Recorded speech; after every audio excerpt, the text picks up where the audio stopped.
ಹಳೆಯ ಜೀನ್ಸ್ ಮತ್ತು ಶರ್ಟನ್ನು ಎಸೆಯಬೇಡಿ. ಅದರಿಂದ ಸುಂದರವಾದ ಮಿನಿ ಶಾಪಿಂಗ್ ಬ್ಯಾಗ್ ಮಾಡಬಹುದು. ಬನ್ನಿ ಹೇಗೆ ಮಾಡೋದು ಅಂತ ನೋಡೋಣ. Welcome back to my channel.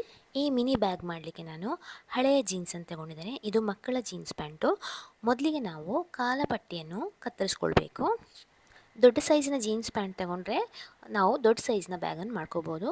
ಕಾಲಪಟ್ಟಿಯನ್ನು cut ಮಾಡಿದ ಮೇಲೆ ನಾವು ಸುಮಾರು 12 ಇಂಚಿನಷ್ಟು ಉದ್ದಕ್ಕೆ ಮಾರ್ಕ್ ಮಾಡ್ಕೋಬೇಕು. ಬೇಕಿದ್ದರೆ 1 ಇಂಚು ಪ್ಲಸ್ ಆರ್ ಮೈನಸ್ ಮಾಡ್ಕೊಳ್ಬಹುದು. ನಂತರ ಮಾರ್ಕ್ಡ್ ಪಾಯಿಂಟನ್ನು ಕಟ್ ಮಾಡ್ಕೊಳ್ಳಿ. ಇಲ್ಲಿ ನಮಗೆ 2 ತುಂಡುಗಳು ಸಿಕ್ಕಿವೆ. ಈ 2 ತುಂಡುಗಳು ನಮಗೆ ಬೇಕಾಗ್ತದೆ. ನೆಕ್ಸ್ಟ್ ನಾವು ಈ ಥರ ಕ್ಲೋಸ್ಡ್ ಸೈಡ್ ಇರುವಲ್ಲಿ ಓಪನ್ ಮಾಡ್ಕೊಳ್ಬೇಕು. 2 ಪೀಸ್ಗಳಿಗೂ ಈ ಥರ ಮಾಡ್ಕೊಳ್ಳಿ. ಜೀನ್ಸ್ ಪ್ಯಾಂಟ್ ಮಾತ್ರ ಬಳಸಿ ಬ್ಯಾಗ್ ಮಾಡೋದ್ರಿಂದ ಅದು ಪ್ಲೇನ್ ಕಾಣ್ಬೋದು. ಅದಕ್ಕೋಸ್ಕರ ನಾವು ಪಟ್ಟಿಯನ್ನು ಇಡ್ತೇವೆ. ಅದಕ್ಕಾಗಿ ನಾನು ಹಳೆಯ ಶರ್ಟ್ನ ಸ್ಲೀವ್ ಭಾಗವನ್ನು ಈ ಥರ ರೆಡಿ ಮಾಡ್ಕೊಂಡಿದ್ದೇನೆ. ಕಟ್ ಮಾಡ್ಕೊಂಡಿರುವ ಪ್ಯಾಂಟ್ ಪೀಸಿನ ಭಾಗವನ್ನು ಶರ್ಟ್ ಪೀಸ್ನ ಮೇಲೆ ಇಟ್ಟು ಎಷ್ಟು ಉದ್ದ ಬೇಕೋ ಅಷ್ಟು ಉದ್ದವನ್ನು ಮಾರ್ಕ್ ಮಾಡಿಕೊಳ್ಳಿ. ನಂತರ 4 ಇಂಚು ಅಗಲದ 2 ಪಟ್ಟಿಯನ್ನು ಈ ಥರ ತಯಾರಿಸ್ಕೊಳ್ಳಿ.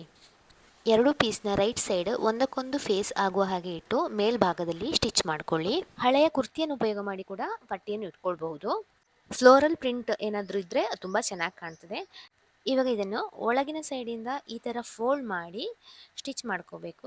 ಶರ್ಟ್ ಪೀಸ್ ಮತ್ತು ಪ್ಯಾಂಟ್ ಪೀಸ್ ಅದನ್ನು ನಾವು ಸ್ಟಿಚ್ ಮಾಡಿದ್ದೀವಲ್ಲ, ಆ ಪೋರ್ಷನು ಕಾಣಬಾರ್ದು. ಈ ಪಟ್ಟಿ ಒಳಗಡೆ ಹೋಗೋ ಹಾಗೆ ನೋಡ್ಕೋಬೇಕು. ನಂತರ ನಾವು ಅದನ್ನು ಮೇಲ್ಭಾಗದಿಂದ ಈ ಥರ ಸ್ಟಿಚ್ ಮಾಡಬೇಕು. ಇದೇ ಥರ ಇನ್ನೊಂದು ಪೀಸ್ ಕೂಡ ರಿಪೀಟ್ ಮಾಡ್ಕೋಬೇಕು. ನೆಕ್ಸ್ಟ್ ಸ್ಟೆಪ್ಪಲ್ಲಿ ನಾವು ಹ್ಯಾಂಡಲ್ ಪೀಸ್ ರೆಡಿ ಮಾಡ್ಕೊಳ್ಬೇಕು. ಅದಕ್ಕೋಸ್ಕರ ನಾನು ಮೊದಲೇ 28 ಇಂಚು ಉದ್ದ ಹಾಗೆ 4 ಇಂಚು ಅಗಲದ ಬಟ್ಟೆಯನ್ನು ತಗೊಂಡು ಅದನ್ನು ಡಬಲ್ ಫೋಲ್ಡ್ ಮಾಡಿ ಹ್ಯಾಂಡಲ್ ಪೀಸನ್ನು ರೆಡಿ ಮಾಡಿದ್ದೇನೆ. ಫೈನಲ್ ಆಗಿ ಉದ್ದ 28 ಇಂಚು ಹಾಗೆ ಅಗಲ 1 ಇಂಚು. ಆಮೇಲೆ ನಾವು ರೆಡಿ ಮಾಡ್ಕೊಂಡಿರುವಂತಹ ಬಟ್ಟೆಯನ್ನು ಈ ಥರ ಮಡಿಚಿ ಮಿಡ್ಲ್ ಪಾಯಿಂಟನ್ನು ತಗೊಂಡು ಅಲ್ಲಿಂದ 2 ಇಂಚು ಆ ಕಡೆ ಹಾಗೆ ಈ ಕಡೆ ಮಾರ್ಕ್ ಮಾಡ್ಕೋಬೇಕು. ಆ ಪಾಯಿಂಟ್ಸಲ್ಲಿ ನಾವು ಈ ಹ್ಯಾಂಡಲ್ ಪೀಸನ್ನು ಇಟ್ಟು ಅಟ್ಯಾಚ್ ಮಾಡಬೇಕು. ಇಲ್ಲಿ 2 ಪೀಸ್ಗೂ ನಾನು ಹ್ಯಾಂಡಲನ್ನು ಆಲ್ರೆಡಿ ಅಟ್ಯಾಚ್ ಮಾಡಿ ಆಗಿದೆ.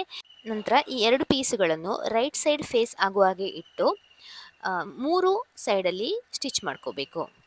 ಜಾಸ್ತಿ ಬಾಳಿಕೆಗೋಸ್ಕರ 2 ಸ್ಟಿಚ್ ಹಾಕಿದರೆ ಒಳ್ಳೆಯದು. ಆಮೇಲೆ ಎಕ್ಸ್ಟ್ರಾ ಫ್ಯಾಬ್ರಿಕ್ ಏನಿದೆಯೋ ಸೈಡಲ್ಲಿ ಅದನ್ನು ನಾವು ಕತ್ರಿಯ ಸಹಾಯದಿಂದ ಕಟ್ ಮಾಡ್ಕೊಳ್ಬೇಕು. ಮಿನಿ ಶಾಪಿಂಗ್ ಬ್ಯಾಗ್ನ ಸ್ಟಿಚಿಂಗ್ ಕೂಡ ಆಯಿತು. ಇನ್ನಿದನ್ನು ಉಲ್ಟಾ ಮಾಡಿಕೊಂಡ್ರೆ ನಮ್ಮ ಕ್ಯೂಟ್ ಆಗಿರುವಂತಹ ಜೀನ್ಸ್ ಪ್ಯಾಂಟಿಂದ ಮಾಡಿರುವಂತಹ ಶಾಪಿಂಗ್ ಬ್ಯಾಗ್ ರೆಡಿಯಾಗಿದೆ. ಇದೊಂದು ಮಲ್ಟಿಪರ್ಪಸ್ ಬ್ಯಾಗು. ಡೈಲಿ ಹಾಲು ಮೊಸರು ತರ್ಬೋದು ಅಥವಾ ಕ್ಯಾಶುವಲ್ ಔಟಿಂಗು ಕೂಡ ಇದನ್ನು ಬಳಕೆ ಮಾಡಬಹುದು.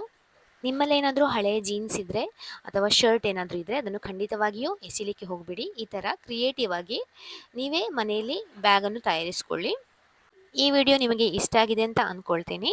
ಇಷ್ಟವಾದರೆ ಲೈಕ್ ಮಾಡಿ, ಶೇರ್ ಮಾಡಿ, ಹಾಗೆ ಚಾನೆಲ್ಗೆ ಸಬ್ಸ್ಕ್ರೈಬ್ ಮಾಡೋದನ್ನು ದಯವಿಟ್ಟು ಮರೆಯಬೇಡಿ. ಮುಂದಿನ ವಿಡಿಯೋದಲ್ಲಿ ಇನ್ನೊಂದು ಇದೇ ಥರ ಐಡಿಯಾದೊಂದಿಗೆ ಸಿಗೋಣ. Thank you for watching. Bye.